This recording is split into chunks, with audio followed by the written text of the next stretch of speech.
Okay, good afternoon and welcome back everyone to our Thursday afternoon options education session. My name is Tony Zhang. I'm the chief strategist here at OptionsPlay. And today we're here to talk about a very important topic, something that a lot of investors ask us about with respect to managing positions. So I decided to do something fairly special today for our members because I wanted to show you the process of which you can go about utilizing an options position and how to go about managing it by using the paper trading strategy and paper trading features of OptionsPlay. A lot of investors ask about paper trading. Now, while we don't technically have a paper trading feature built into the options play, you do have the ability to save a trade and track that trade over the lifetime of that trade. So today what I'm going to do is I'm going to use that feature to set up a few trades. We're all going to look at the market together. We'll look at a few specific symbols and we're going to place some trades. We're going to trade a variety of trades. We're going to take some bullish ideas, some bearish ideas. We're going to buy some calls. We're going to buy some debit spreads. We're going to buy some credit spreads. And what we're going to do is we're going to save those trades and come back 2 weeks from today and look at those trades and see how they have performed and see the differences between each strategy, because I think it's very useful for anyone who's, whether you're a beginner in options trading or if you're an experienced options trader, to actually see different strategies perform side by side so that you can understand the characteristics and the differences between each one of those strategies and how you can decide which ones are most optimal. So let's go ahead and get started. Before we do, what we're going to discuss here today is purely for education and demonstration purposes. It is not a solicitation or recommendation to buy or sell any specific securities. So today we're going to be doing a market outlook and review where we're going to be looking at the broader markets, taking a look at some of those ideas and placing a few paper trades and coming back in a couple of weeks to look at those trades and show you the thought process for the strategies, the risks and rewards, and more importantly, how to manage these trades. Tomorrow, we have our thematic investment series. And the next part of our thematic investment series is really talking about the future of water. This is along the lines of our sustainability thesis that we're taking for year 2021 and looking at different aspects of them, whether it's electric vehicles, renewable energy. This Friday, we're going to be looking at the future of water. And then just a little housekeeping, just to let you know, next week I am going to be taking some time off. So we're not hosting any events next week, but I am back here on March 9th for the next market outlook session. And that is the week that we're going to come back where we're going to review the positions that we're going to put on here today. So those are the upcoming events. And just again, just to let everyone know, no events here next week, but we will resume back here on March 9th. So today what we're going to do is we're going to do a quick market overview just to take a look at where the major indices currently sit. We have seen some major market volatility here over the past couple of days. So I want to help put that into context so investors have a better understanding as to how I'm viewing the current market. We'll take a look at some of the bullish and bearish ideas that we're placing here that we want to take a look at together and show you some trades that we're going to paper trade together. A lot of investors here, even members, may not be familiar with the ability to save a trade and learn how to track it. So I think it's important for me to show you how to take a trade that you're looking at, and instead of trading real money, effectively paper trading it so that you can watch that trade over the lifetime and use that as a way to learn.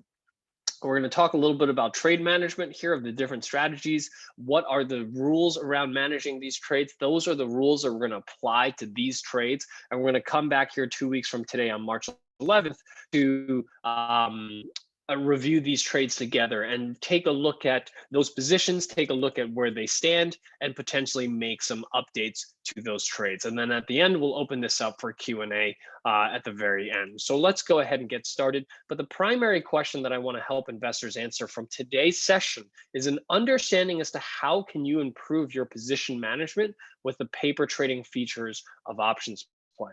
So Again, even members, some of you may not be familiar with some of these features, so I wanted to take some time to go over them. So my name is Tony Zhang. I'm the chief strategist here at OptionsPlay, and I want to share with you the rules around managing options positions so that you understand the best practices around each one of those strategies and how you can manage them for your portfolio.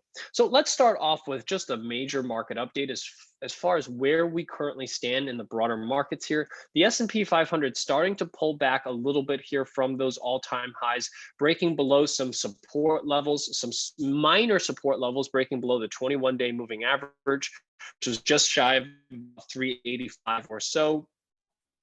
We've now broken below the 21 average. The next major support level is around the 370. It's just shy of the 370 level. So we have that 370 first target, potentially 357 downside. So we do expect weakness here going forward from P500, as well as the NASDAQ 100 index is now trading near a major support level here as well, around 313 or so. So we're seeing some support levels being tested here on the major markets. The Qs broke below the 21-day moving average, did bounce higher to retest that level here yesterday, but was rejected at that level, is now testing support. Now, until these markets break below the support, this market is still, in my opinion, currently in more of a neutral state rather than a bearish state. But if tomorrow we open up and the markets start breaking below 313 on SPY, towards 303, I'm sorry, on QQQ, which is the NASDAQ 100 index, if we break below 313, then I quickly see 303 as our first target. If we break below 303, then I would say we're heading towards what is a more bearish market. But until these major levels on the S&P and the Qs break, I would say we're still more of a neutral phase rather than a bearish phase. And then if we look at small caps, this is really where value continues to outperform growth here. We've seen a significant shift here in terms of the shift towards value away from growth. And this speaks to the rise in interest rates that we're starting to see. This is something I covered fairly heavily during our Tuesday morning market outlook session this week. As the rotation that we're starting to see into value, notice how small caps still holding that 21-day moving average today, while the major indices, the S&P and the NASDAQ, have broken below that 21-day moving average. So more strength out of small caps, more strength out of value versus growth. So a lot of the high beta, high growth tech stocks that are largely unprofitable, those are the ones that are getting hit the most. As interest rates rise, those look far less attractive. The valuations on those are also the most stretched and most extreme, and that's where we're seeing multiple compression here across the market are in those types of names. Value stocks have been trading at relatively low valuations, so they have simply not been hit as a result of it. So that's where we currently stand on the broader markets. We're just on the verge of some major support levels, and the Russell 2000, the IWM, is also just on the verge of that 216 support level here. If it breaks below that 216 level, then we can start to see a little bit more downside here into the 205 area for IWM and potentially the 192 area here to the downside. So those are some of the next support levels we see here on IWM, the small caps, but small caps still the strongest of this market. So we're at a pretty pivotal moment here. Markets need to hold these major support levels before, in order to just to remain neutral. If they can hold these levels and break to new all-time highs, that would put us back into a bullish view on the broader markets. But so far, we're back into that neutral view. If we break below support, that can put us back into more of a bearish view here in the broader markets. So those are some of the things we wanted to update you on. So the three strategies we're going to discuss here today during our paper trading session. I'm going to bring up a few symbols that we can look at together for this paper trading. We're going to talk about long calls and puts. This is the simple option strategy that you can take if you have a bullish or bearish view in the broader markets. It's a simple strategy. The general best practices is to use expiration dates that are roughly 60 days from expiration, and using a call or put option that's roughly at the money. So about a 50 delta on that call or put. Now, these types of strategies, generally speaking, have a lower probability of profit. They generally risk a relatively larger amount of capital compared to most other option strategies. But the trade-off that you get with this low probability of profit is a very strong risk reward. Usually you are risking a small amount of capital to potentially make unlimited amounts of capital here to the upside if you do get the direction right. Now, this is a simple strategy. It does risk a little bit more than most of the other strategies. The other two strategies that we're going to discuss here today are debit spreads and credit spreads. Debit spreads are really just a variation on that long call or put. You're also going out roughly 60 days to expiration. You're buying that 50 delta call or put. But in order to reduce your risk and improve your break-even chances or break-even odds, you're selling roughly a 20 delta call or put against the long at the money call or put that you own. And that's going to typically offset about 20% of the long legs premium. So you're reducing your risk by about 20% compared to outright buying that call or put. And that 20% reduction goes to reducing the capital outlay that you need to get into the position. It improves your break-even costs on the trade, so it improves your probability of profit. And this is, again, still going to be on the lower end of the probability of profit spectrum of only about 30 to 40% winners, but you also still remain you still remain that strong risk reward ratio. Typically for every $100 you risk, you're potentially making up to $200 in reward. So this is a strategy that you would graduate to once you understand buying a call or a put.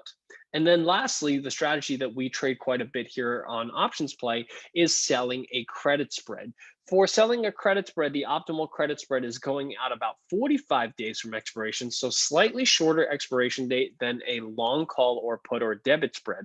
And here what we're going to do is, instead of buying the at the money call or put, we're going to sell the at the money call or put.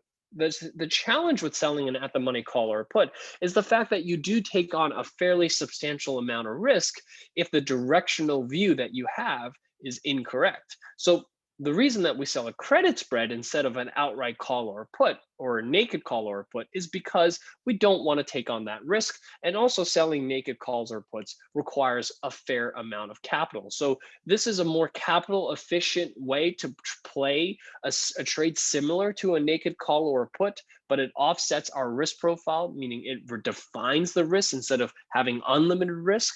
And it's far more capital efficient because it requires a substantially less margin to sell a credit spread than to sell a naked call or a put. And the rule of thumb here, generally speaking, with the credit spread is that you want to generally collect about 1/3 of the distance between the two strikes as a credit on the credit spread. With the characteristics of these types of trades is higher probability of profit, about 67% winners, but the trade-off that you have with higher probability of profit, and this is something that I want every investor to understand, because I get a lot of questions from investors asking me, how do I find trades that have 95% probability of profit or 99% probability of profit? And the answer is it's really easy to find them. The problem is that most investors that are seeking them do not understand what their trade-off they're making when they're selling these strategies that have very, very high probability of profit, because high probability of profit strategies risk more than the potential reward that you make on this trade. So many times, if you see strategies that have, let's say, a 90% probability of profit, many times when you do find those strategies, you'll find that for every $1 that you're risking, for every $1 that you're collecting in reward, those strategies many times are risking $20, $30, $40 for every $1 that you're potentially making. So you're risking orders of magnitude more in the event that you're wrong on those particular strategies. And that's why I personally do not trade those strategies. There are people who prefer to trade them. They believe that as long as they're right 95% of the time, they're going to be profitable.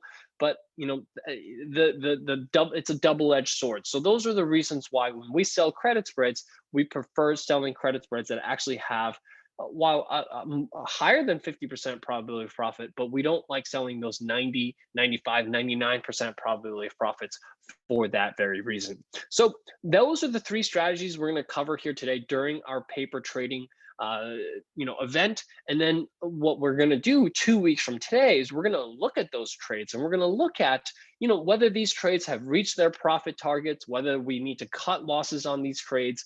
This gives you an understanding of the actual mechanics of these strategies. Many of you have attended webinars where I've talked about these rules, but you've never actually potentially seen them in action. Some of you do see them in action through our daily plays because we apply these rules during our daily play trades. But this is another way for us to all be involved in the same trade. And what I'll do is after this event, I'm going to take the trades that we make. I'm going to make the links to them available publicly to everyone so that you can track them on your own over the next 2 weeks. And we're going to put them into a portfolio, into OptionsPlay, just like the daily plays are in the portfolio, so that you can see them over the next 2 weeks. Day by day, you're going to see the P&L of each trade, and you're going to be able to look at them and decide for yourself when it's optimal to get in or get out. And we're going to discuss those things 2 weeks from today.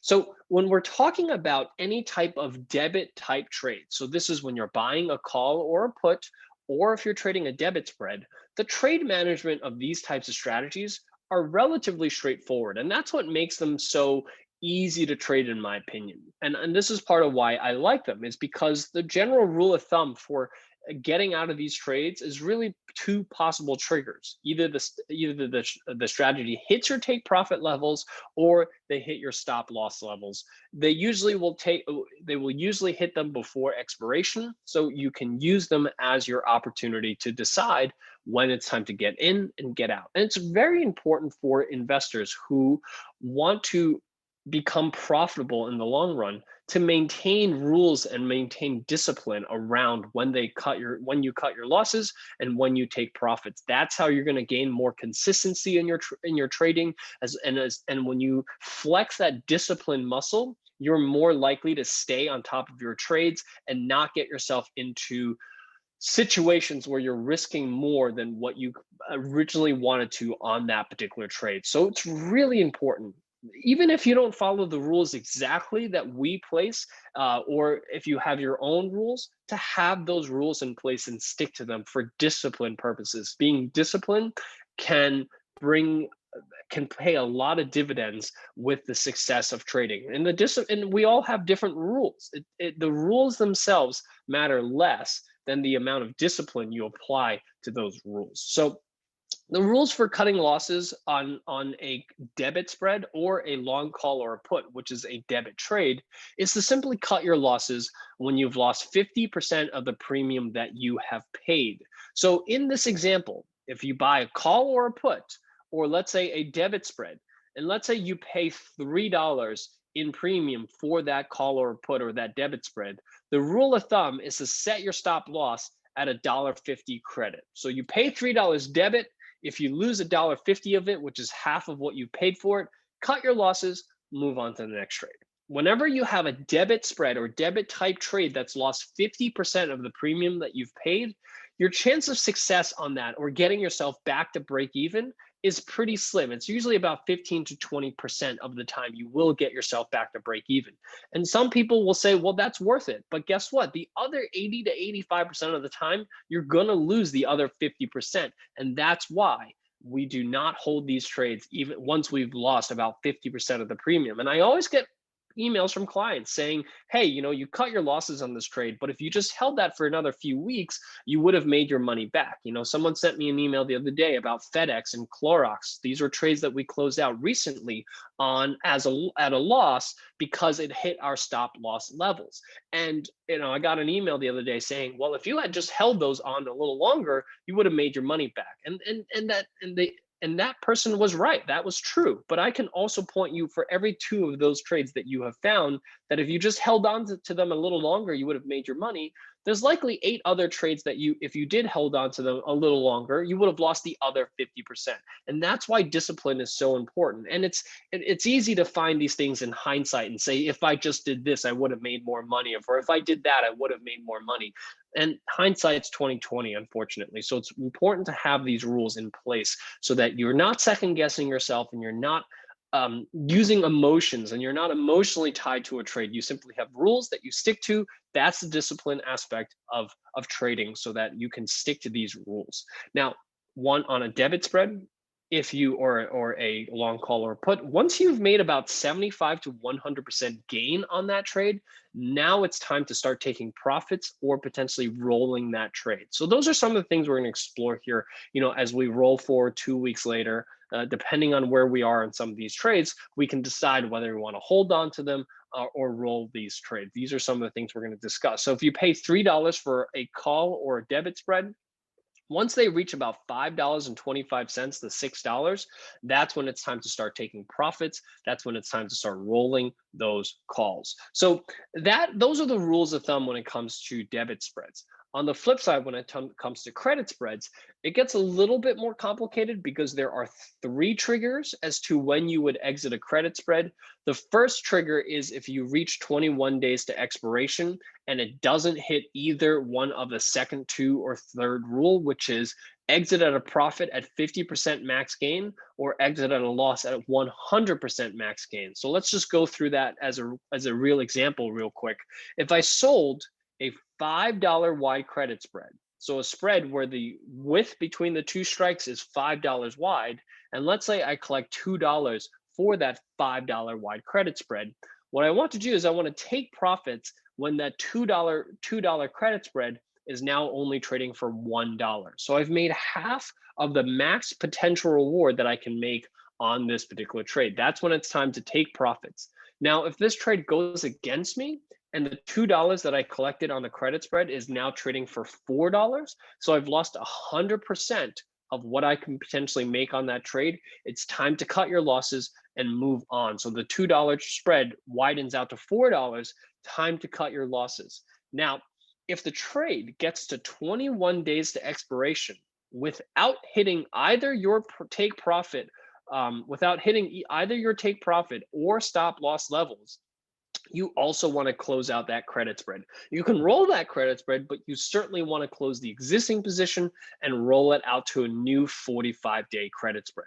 So those are the general rules around managing these trades. So I think the best way to illustrate this and the best way for everyone to learn and learn together really on these types of rules is to go through some real examples, show you how you can paper trade some of these trades in your portfolio and come back a couple of weeks later and see how they have turned out.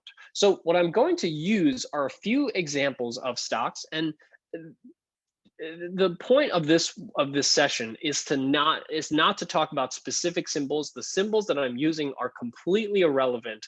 I'm using them simply for example purposes. These are not recommendations to trade. These are not trades that I necessarily would realistically place in my portfolio. These are, again, just for illustrative and education purposes. So please don't just go out there and trade this because you see this. I'm paper trading these because I want to show you how these strategies perform and show you the risks and rewards so we can come back 2 weeks later and use them as potential learning opportunities. So I'll take a look at a stock like Uber, for example, just because we've been talking a lot about reopening trades. These are the stocks that have been doing fairly well. Uber, has recently continued to grow here to the upside for quite some time, pulling back here significantly over the past few weeks, and perhaps is an opportunity to look for a long opportunity here. So what I'm going to use is I'm going to use Uber as a potential long opportunity.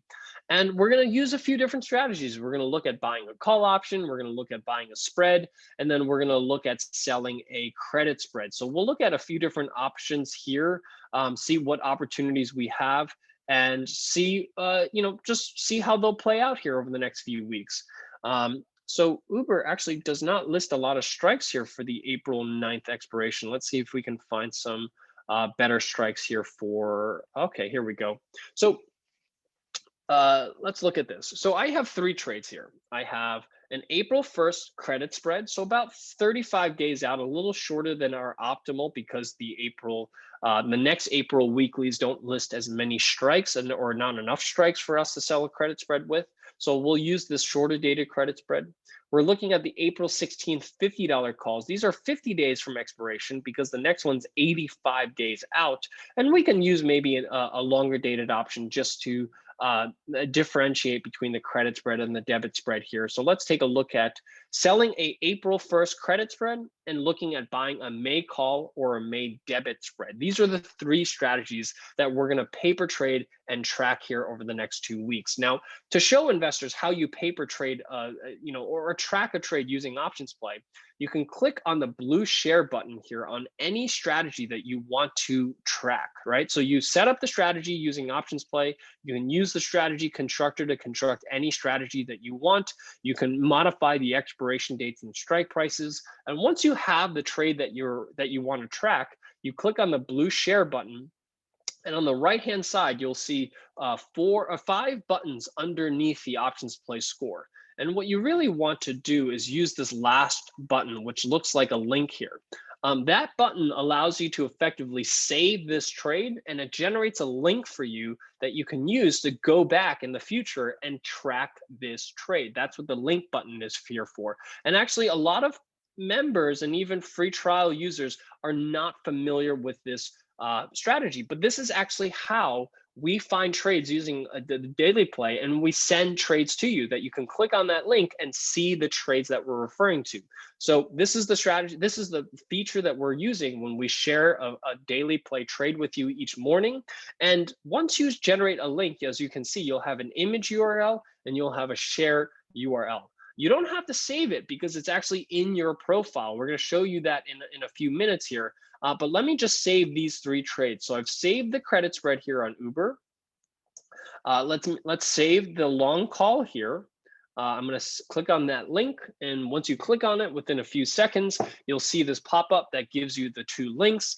You don't have to copy them, you don't have to save them. It automatically saves for you in your profile, but you can use these links if you want to copy them down for yourself. And then lastly, we'll use the debit spread here. We'll also go to the share button and we'll click on that link button here on the right-hand side. Once you do that, all 3 trades are saved in your profile here. And I'll show you where do you access that. So you go to your profile by going to the upper right-hand corner where your name is.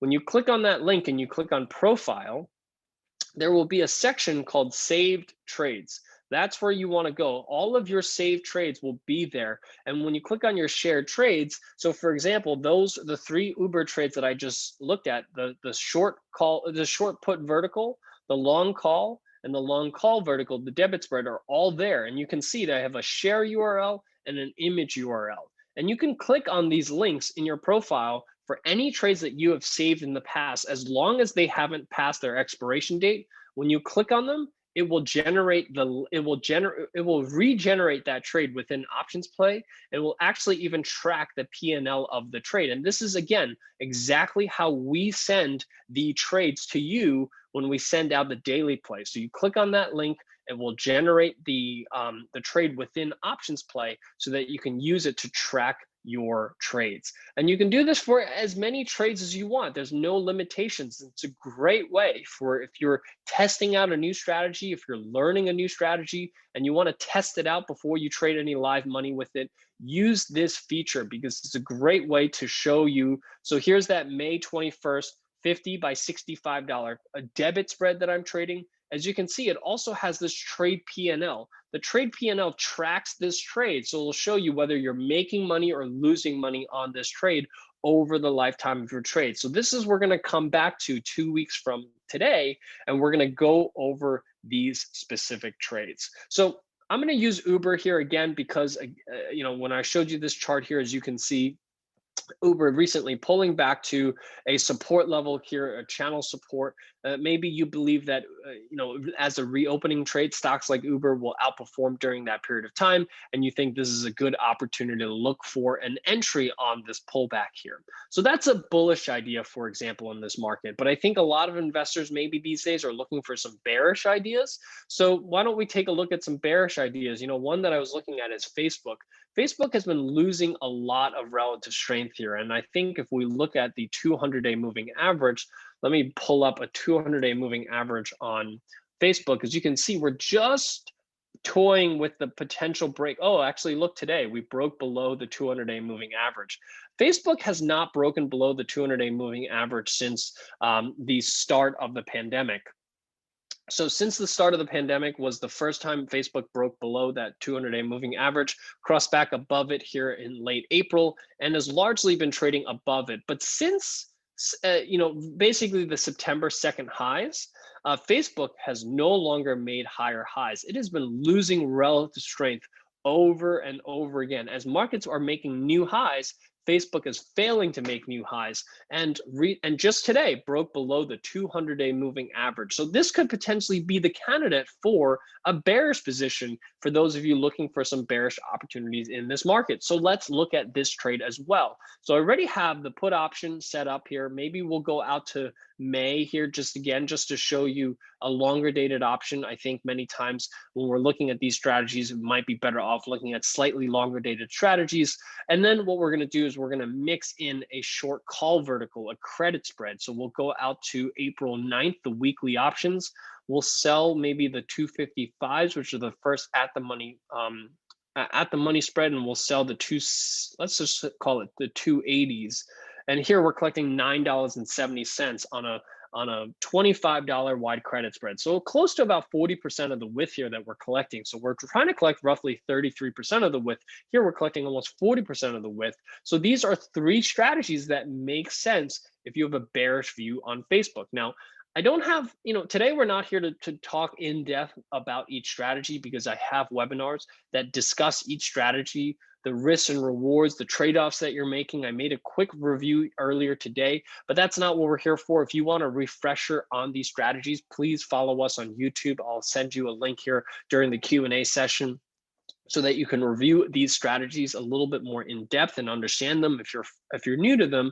But at least during these sessions between today and 2 weeks from today, you'll be able to learn a little bit more about these strategies, specifically around managing these strategies. So again, the goal here is to have everyone kind of learn together on the same positions and see how these strategies perform. And we'll see 2 weeks from today whether Uber moves higher, whether it moves lower, whether Facebook stays where it is or starts to move lower, and see how these strategies perform. It's really important for us to look at these together. So again, I'm going to save these three strategies. I'm just going to click on the blue share button, generate a link for Facebook. Once I click on that link, it'll save it in my profile for me. This is the easiest way for you guys who are, again, new to options trading or new to a specific strategy and you want to test it out using a paper trading account using this feature. Just click on the blue share button, click on that link, it'll generate the trade. So I've just did it for the credit spread. Now let's do it for the put option. And then lastly, we'll do it for the debit spread. So maybe today what we'll look at is three different trade ideas. So we have Facebook, we have Uber, and why don't we let the audience here pick a symbol here. So if you have a symbol, please pull up the chat window, type in the symbol and whether you're bullish or bearish on that trade. And we'll look at it together and pick some strategies for it. And we'll look at it together. So Gary, you said Tesla, but I need whether you're bullish or bearish. So let's see. We got a lot of Teslas here.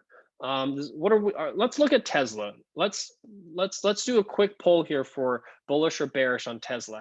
Let's do 1 for bullish on Tesla, 2 for bearish on Tesla. So either 1 or 2. Okay. What did I say? 1 is bullish or 1 is bullish and 2 is bearish. Okay, so I got a lot of 2s for Tesla. So let's take a look at a bearish play on Tesla. Again, the symbol and the direction really are irrelevant here. This is not a session for us to you know to look to. It doesn't matter the idea, it doesn't matter whether we're wrong or right on the idea. This is more about the learning process so that you can see how these strategies perform and understand the risks with each strategy. Tesla's down about 8% here today. We talked about this the other day during our market outlook session, because Tesla is now below the price at which it entered the S&P 500 with. So this is potentially, a topping formation here for Tesla, and it's still well above its 200-day moving average, which is all the way down here at 459. Tesla never even crossed below the 200-day moving average, even during the February lows here. So, Tesla a long way above that 200-day moving average, and now potentially pulling back to that 200-day moving average. So perhaps some of us looking for some bearish opportunities here for Tesla. So let me go back to the app here. Let's see if this loads. Sorry, I have relatively slow internet here at the moment. Okay, here we go. Tesla has loaded. So we're going to look at some bearish plays here on Tesla. So let's say we're concerned Tesla is going to pull back here into this 452 level. 462, which is the 200-day moving average, also, as you can see, was the breakout level here after that after the September 2nd high. We tested this level 460 or so multiple times before finally breaking all the way out to that 900 level here. So we're pulling back quite a bit here. We probably are pulling back close to the 50% fib level here.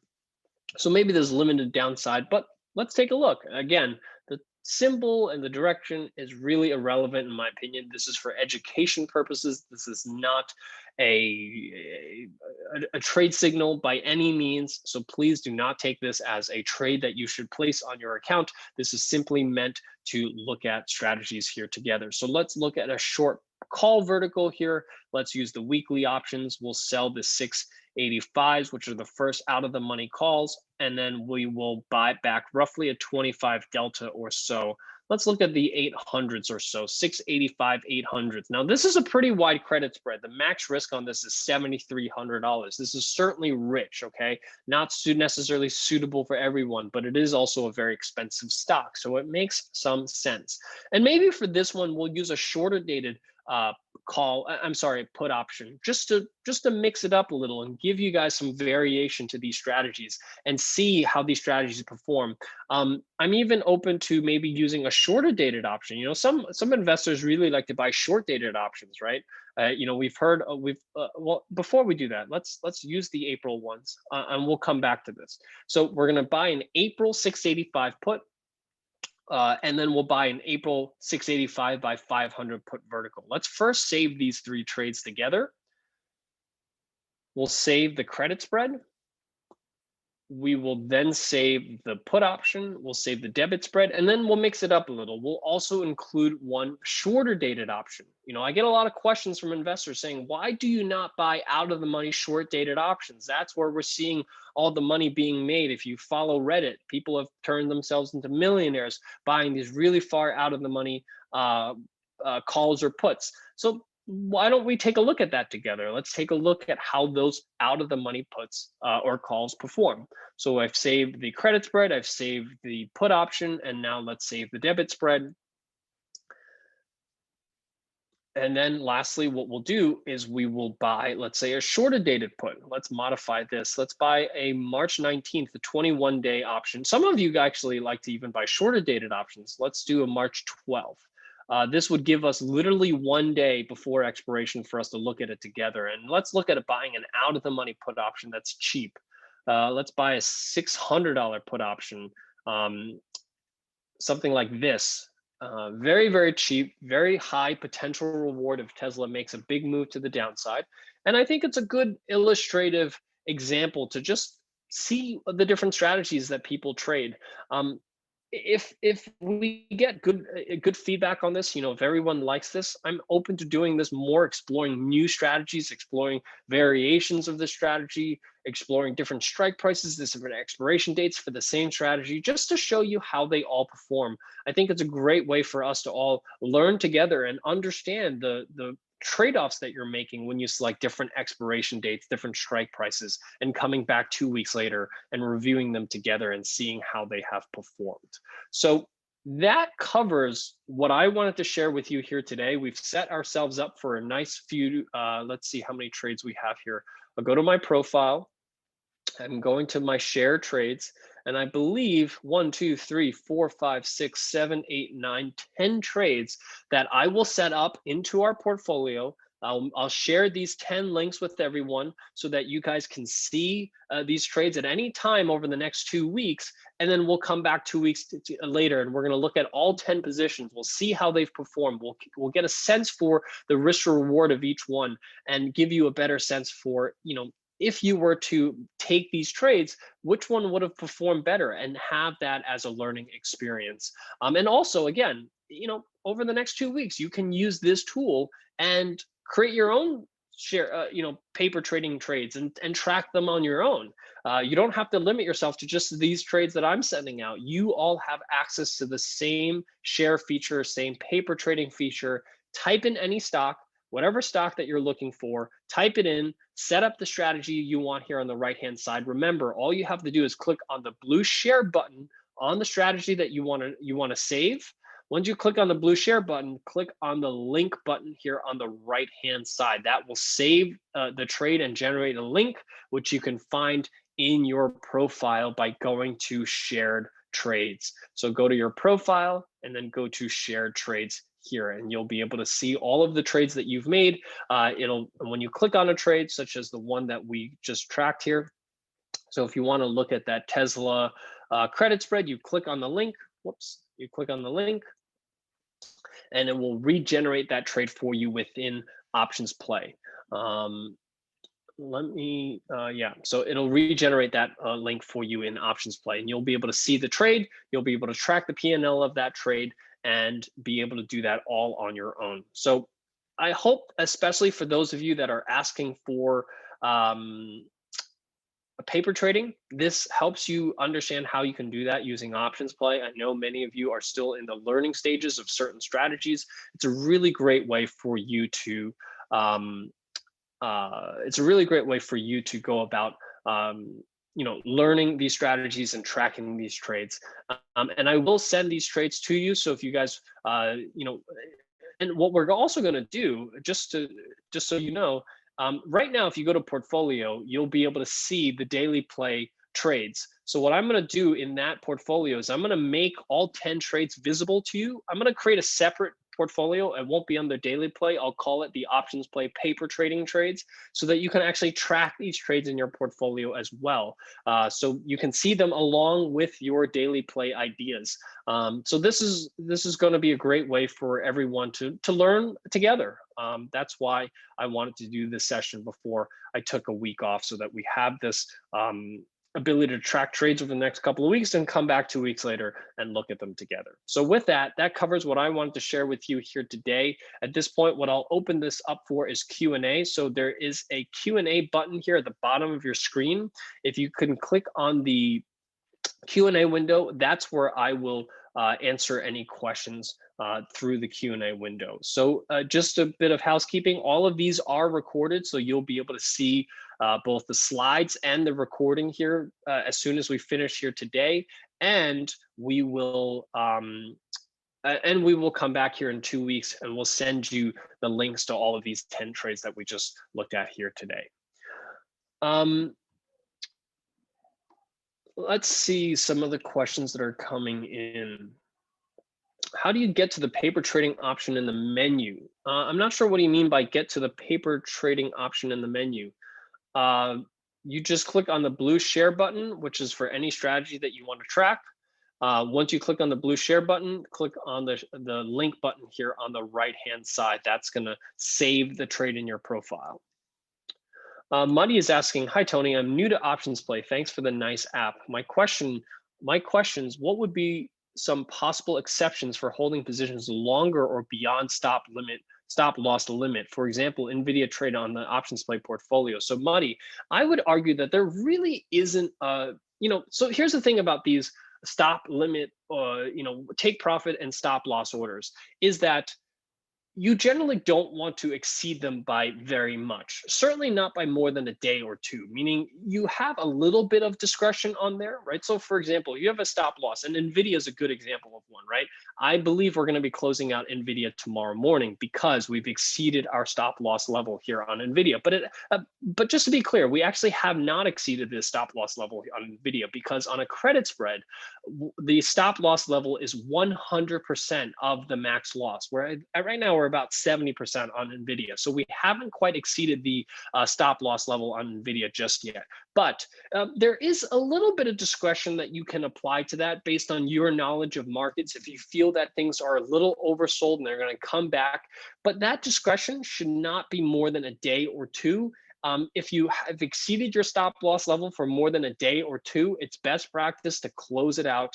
Only if you have a strong feeling that the stock is going to come back within a day or two of you exceeding that stop loss level, then you can, in my opinion, especially for those of you that are experienced with trading, those of you that have, risk tolerances where you're within your risk tolerance, even if you lost 100% of the max gain, you have that discretion to hold on to the trade beyond a day or two. But longer than that, you really start risking losing that discipline and starting to risk more than you really intend to. So that's my thesis on that. Can you send a link to YouTube for strategies? Sure. So it's it's youtube.com/optionsplay. Let's see. Whoops, wrong. That is the link. I will share it with you in the chat window, youtube.com/optionsplay. Raymond. So Raymond, you actually at the moment cannot delete a share trade. You can only, share trades will effectively cease to exist after they expire, but at the moment you cannot delete a share trade. Can I share trades with what you showed? Yeah, you can take that link, Joe, and send it to anyone. And that's why we created it. We created it to allow you to share trades with people that you know. Yeah, and the great thing about the share feature is that even if you send it to someone who doesn't have an OptionsPlay account, they can still view the trade. They won't be able to interact with the trade. They won't be able to modify it and use the platform, but they can still view the trade. So if you want to send it to a friend, or if you want to send it to post it on social media and tell people, hey, I placed this trade, you can do so, and people will be able to still at least view the trade. So it'll be view only if they don't have an OptionsPlay account. If they do have an OptionsPlay account, then they can take the trade, they can modify it, and you can converse it. We built this so that you can actually share trades and converse with each other on the strategies that you're trading. Do you ever use volume profiles for determining price moves? So Clark, the support and resistance lines on your charts are actually built with volume profiles in the background. So yes, I'm a big user of volume profiles, but we've automated that into our support or resistance levels on your platform. Can you explain the OptionsPlay score? Absolutely. The OptionsPlay score is really taking three metrics: max risk, max reward, and probability of profit, and creating one single, easier to understand metric off of those three metrics. Because when you're looking at three strategies like this, when you're looking at three strategies side by side, it's really hard pressed to tell you which one is best, right? Is it best to risk $7,000 to make $4,000, or is it best to risk $7,000 to eventually make $60,000? But to make $60,000, the stock has to go to zero, and the chance of that happening by April is virtually zero. So that risk reward ratio, while on paper it looks good, is really not realistic in my opinion. Or should you risk 6,000 to potentially make 12,000?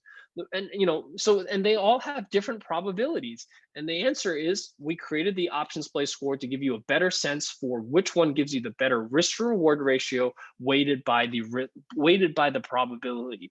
Now, and they're color coded for you so that you don't have to remember what's good, what's bad. It's color coded. Green means you have a slight edge in terms of probabilities.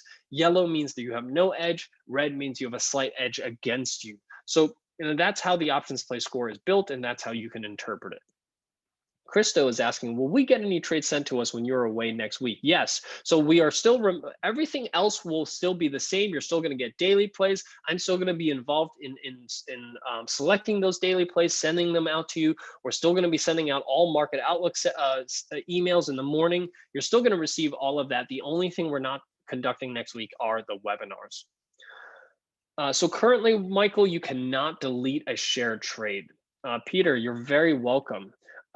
Elizabeth is asking, so for long calls at 75 or 100% gain, sell it or roll it up? So Elizabeth, that is up to you. If you feel that the stock has made its run and you think it's close to being done in terms of your target price, then you want to take profits. If you think the stock has plenty of room to grow or still continue that run, that's when you want to roll. So it depends on your view of the underlying stock to determine whether you just sell a call option or if you roll that call option. Do you have any training video on how to properly roll out credit and debit spreads? So Mariana, this is something I do cover in my, if you go to our YouTube channel, I do have a video on managing winners into home runs. On that video, I talk about the rules around rolling. Now, I don't specifically talk about them in credit or debit spread specifically because it doesn't really matter what strategy you're using. It's really the concept around when you might want to roll, when you might want to cut your losses, or when you might want to just simply take profits. So you can take a look at that video where I talk about the best practices around rolling. For the paper trades, was your screen set up for aggressive? No, Wayne. I mean, these are just the default trades that came out, so I'm not setting them for aggressive. You're talking about income trades. That's when you can set, medium-term aggressive or short-term optimal. All of these, you can do that using the OptionsPlay tool, but that's on the income tab, and we didn't cover income trades here for today. Wallace saying, on credit spreads, when it goes against you, you don't lose money until all the premium collected is gone, correct? You don't lose money until the collected premium is gone. I'm not sure what you mean by that, Wallace, because on a credit spread, you're collecting premium. So in order for you to lose, you have to buy back the obligation, if you will, by paying more than what you collected. So I'm not sure I understand your question, Wallace, if you don't mind clarifying. Shantella, sorry if I pronounce your name incorrectly. Any education on repair strategy when a trade place goes against us? So, I have one repair trade in my YouTube channel. It's for you to repair a stock trade. But this is the common question that I get from investors. And this question seems to get asked as if there was some magic bullet that you can just solve on losing positions, that if you just did it, it would reverse the losses on a trade. And the reality is that that doesn't exist. Now, you can do things to mitigate risk, but largely, any strategy to repair a trade requires you to take on more risk. And my philosophy on this is to never take on more risk after you've already lost money on a trade. So that's also something I address in the session that we just covered last week, which is trading psychology. I highly recommend you to take a look at that webinar where we covered, just mentally, how do you deal with risk? How do you deal with losses? And how do you move on from them? This attachment to not losing is what actually causes many of us to blow up our accounts and cause substantially larger losses in our portfolio than we had intended. So for those reasons, I don't recommend repairing any strategy as if there was some kind of magic bullet that can just help you erase some losses, because that doesn't exist. The quicker you understand that risk and losing money is part of trading, the better you will become at trading by simply just letting go of those losses and moving on to your next trade. Joe is saying, rephrase, can I share my trade ideas with friends using your feature you described the way you did with us? Yes, Joe, absolutely. You can share the trade ideas with your friends. Even if they don't have an OptionsPlay account, they'll be able to look at those trades that you share. They just won't be able to interact with it unless they have an OptionsPlay account. Umesh, we are actually in the process of building that iPhone and Android app. So both of those are coming in Q3 of this year. Tony, the daily play you sent out, do you buy them also or just paper trade them? So I trade most of the trades that we send out. Now, there are some time constraints. Sometimes I'm not able to execute trades by the open. Sometimes I don't get filled on the trades. But largely, I trade most of the trades that we send out because we want to be in those trades with you so that we have skin in the game as well. But usually if I don't trade them, it's because of either position limits that I have or because of time limits, but largely I trade most of these trades. When you close the loss position, do you close it at market or limit? I always trade. So actually, I take that back. I mostly traded limits, but occasionally when we're trading something that is very liquid, where the spreads are pretty tight, I have placed a lot of market orders in my time. Um, but again, that comes from only being quite experienced in options trading. I don't recommend it for someone who's relatively new to options trading.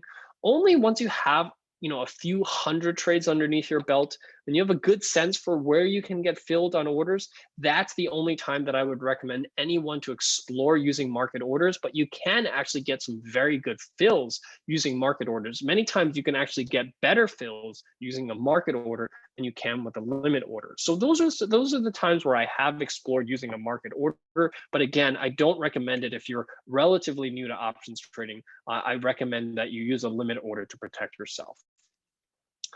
Ken, great stuff, Tony. Thanks on the optimal debit spreads. Can you please elaborate on buy 50 delta and sell 20 delta? So delta is, so for example, when we're looking at Tesla and we're buying the 685s, that's roughly the 50 deltas, the at the money calls. And you see this third value next to each. So you have your strike price, you have your premium, and you have your delta. Delta gives you the probability of that strike being in the money at expiration. So when we buy the 50 delta, we're buying a strike price that has roughly 50% chance of being in the money.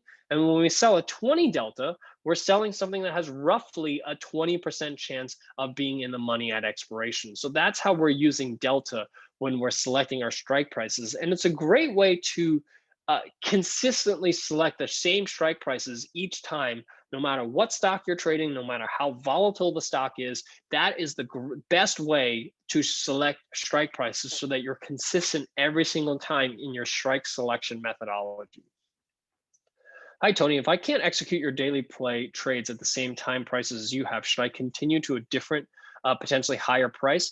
So, Michelle, yes, the answer is yes. That's why we created this platform. We created this platform so it's not just us sending you a signal and you're blind.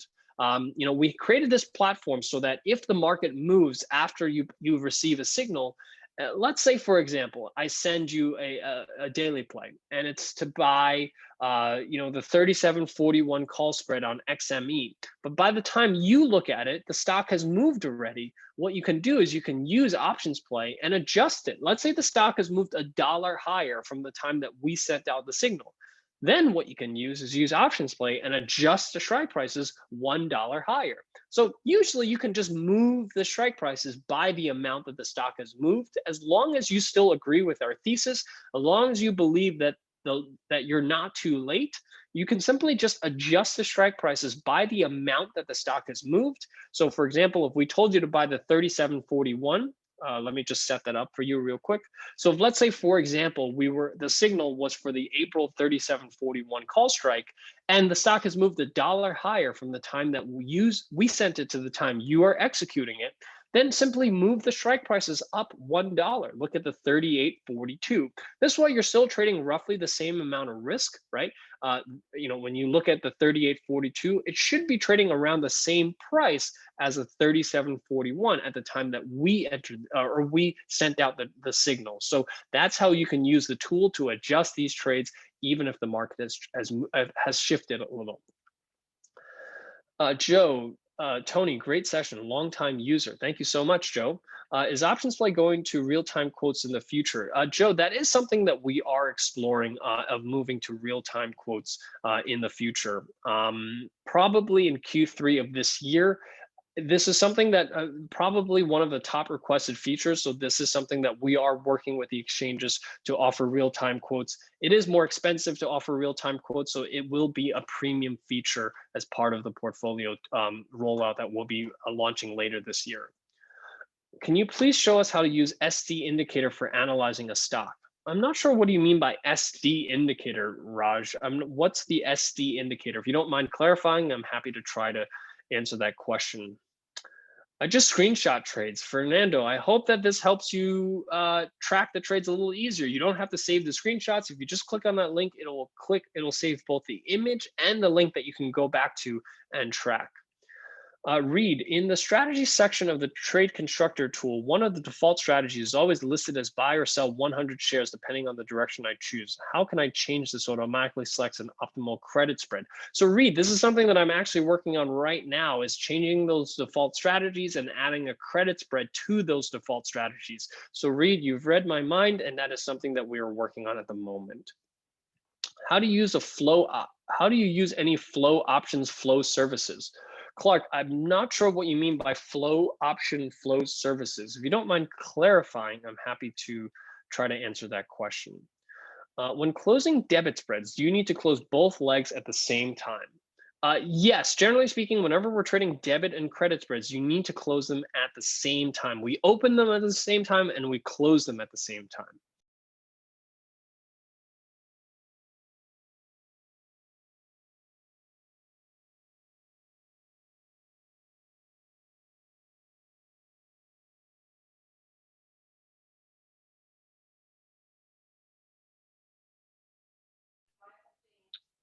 Tony, would you please explain the indicators you use at the bottom of your trading view charts?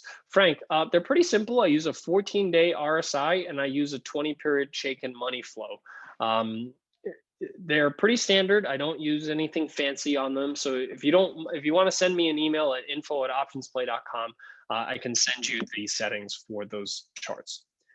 Can you input older trades that haven't expired yet to track in the tool? RIA, that's currently something that you cannot do, but like I said, we're launching a portfolio tool in Q3, so that is something where you would be able to enter your older trades or your current positions into the tool. But for now, you can only enter new positions. I have a math mental block. I use thinkorswim and look at the P&L percentage on my monitor page. On a credit spread, am I looking for 50 or negative 100% to exit? Yes, that's exactly what you're doing. On thinkorswim, if that's what you're using. But I still like to do the math myself in terms of what's my max profit and what is the current spread trading at as a percentage of that max profit. And I also recently recorded a video on how to set up automatic OCO orders for credit spreads using thinkorswim. We're going to be launching that short video next week, so look out for that on YouTube.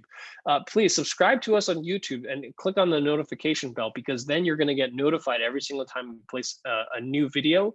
And that is exactly one of the videos that I just recorded, because I don't have the time to sit in front of my screens all day long monitoring my credit spread positions to know when they're about to hit their take profit levels and when they're about to hit their stop loss levels. So I've recorded a video to show you how you can use thinkorswim and create a bracket OCO order that protects you on both sides, so that you can basically set up those orders and walk away. And once the market hits those orders, it'll automatically execute either your take profit or stop loss orders on your credit spreads. On Tesla, what would be a good put credit spread instead of a call credit spread? So Cameron, you can use the same methodologies. 45 days out, sell the 50 delta, buy back the 25 delta. That's usually a good starting point for a credit spread. Roger, thank you so much. I really appreciate it. How is the trade ideas list built? What is the criteria? The trade ideas is really built on fairly simple and traditional technical analysis indicators. So when you click on any symbol, so if let's say I'm looking at, let's look at Google here for today. Alphabet generated a bullish signal here. It's generated the bullish signal here because, as you can see, the CCI indicator here had a bullish crossover. And the 1 month and 6 month trends. The 6 month trend was bullish. The 1 month trend did turn neutral here, but largely you want to have something that is on a upward trajectory and generates that bullish signal here on the technical indicator. When you pick a strike price, do you consider the open interest of that strike? Gia, no, you do not. Open interest is not a good indication of anything. The only thing it tells you is whether someone else traded that option or not. And that has no effect on which strike prices you choose. Volume and open interest are not indicators that you should be looking at to help you pick strike prices. Delta is the only indicator you should be using to help you pick your strike prices. Grace is saying, every time I roll my position, the platform will think I'm doing a calendar spread. Is that supposed to be the way? Yes, that is the case. If you're rolling a single leg, that is technically a calendar spread that you're trading on that roll.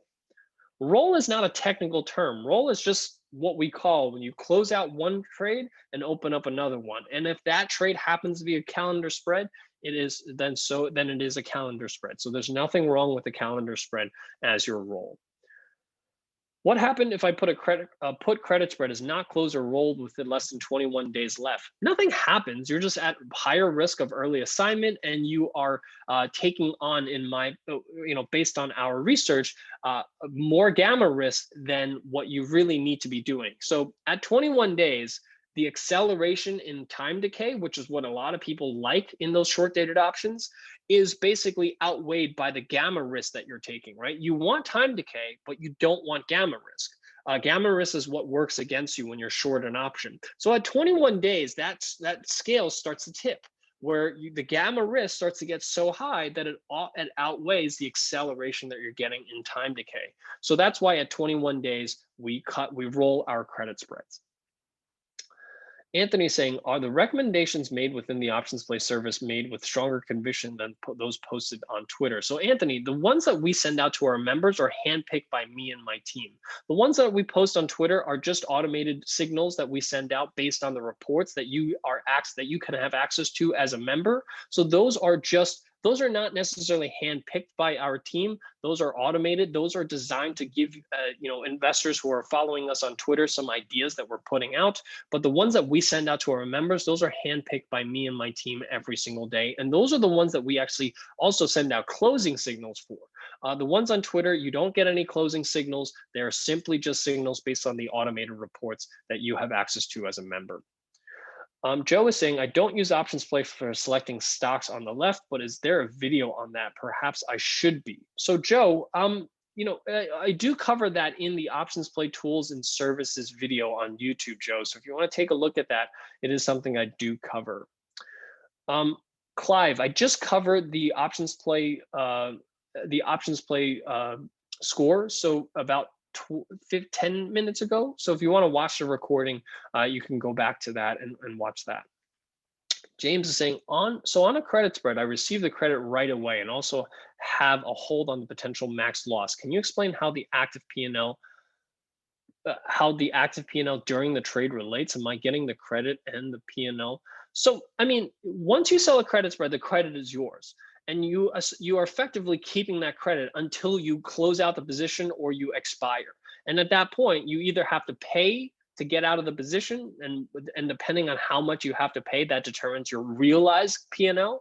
Otherwise, you just have an unrealized P&L. But at expiration, you're effectively forced to close your position. And at that point, you have to realize what either your gain or loss. But once you sell it, that credit is yours. That's it. And the max loss is just there to protect the counterparty in the case that you don't have. So the counterparty knows that you have the capital, that if you have the max loss, that you have the capital to pay that loss, if you will. I think Wallace's question was about if you collect $100 credit but end up buying back at 110, so there's a loss for credit spread. Grace, I'm not sure if that's a question, Grace, if you don't mind clarifying. Christo saying, I'm still not clear on when to close credit spreads when they go against us. With the first solar trade, you recommended closing it, but by the time I could close it I had nearly hit my max loss with an April expiration. Should I close or wait? Christo, that first solar trade never got close to the max loss, so I'm not quite sure what you mean by that. We actually closed it out before we got anywhere near our max loss or even near our stop loss limit levels. The reason we closed out First Solar is because it broke below the 100-day moving average. That is a technical level that we were expecting the stock to hold. It did not hold that level, so we cut our losses early. We actually lost substantially less than what we would have lost if we had held on to the position, or it wasn't even close to our stop loss level, which means that it was even further away from the max loss level. If selling options have higher pop, do you prefer selling versus buying debit in general? So Swami, again, high probability does not mean it's better, because high probability means poor risk to reward. But we do favor selling over buying in the current market condition because volatility is relatively high. So that when volatility is high, it favors selling option strategies versus buying option strategies. One is not better than the other. So if you want to watch my video on credit versus debit spreads on YouTube, it does explain that a little bit more. So with that, that covers what I wanted to share with you guys here today. Thank you so much for taking the time out. I tried to answer as many questions as I have time for, but I hope that you guys find this useful. I'm really looking forward to catching up with you guys in 2 weeks' time to review the trades that we placed on the paper trading account here today. So thank you so much for your time. I hope you guys have a great trading week, and I'll see you guys here in 2 weeks' time on March 9th for our next market outlook session. Have a great day.